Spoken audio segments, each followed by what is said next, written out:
زائران سرزمین وحی شب گذشته آخرین بیتوته خود در منا را تجربه کردند. به یاد همه بودیم، اونایی که التماس‌ها داشتن، نایب زیارتشان بودیم. شهدا همه جلو چشم بودن که بهشون مدیونیم.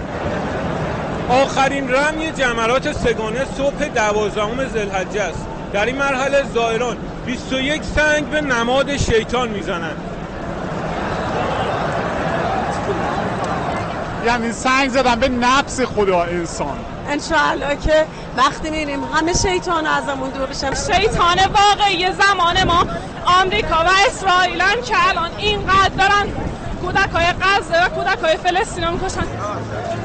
به این ترتیب زائران بیت الله الحرام ظهر روز 12 ذوالحجه سرزمین منا را ترک کردند. خیلی دلم تنگ میشه ولی خب دیگه باید برگردیم دیگه، کارش نمیشه. با خواب بودم تا الان. واقعا دلم برای دعای عرفه تنگ میشه.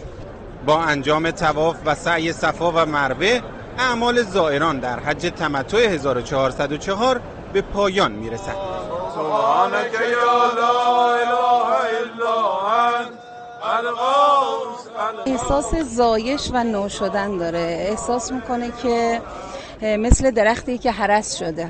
وقتی که جمعیت مسلمی رو اینجا آدم میبینه احساس میکنه که چه قدرتی دارن مسلمان ها.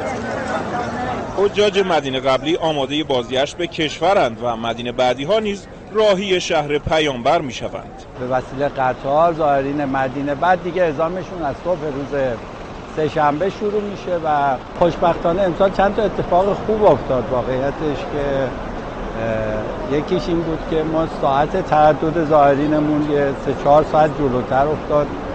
صبح زود انجام شد برای رمی جمرات. گرمازدگی نداشتیم به نسبت پارسال، باعث شد که ما قربانیامون رو هم زودتر انجام بدیم. شاید در طول 20 سال گذشته ما نداشتیم که مثلا دیگه ساعت 3 و 4 بعد از ظهر کل قربانی زائرین به اتمام رسیده بود در روز عید.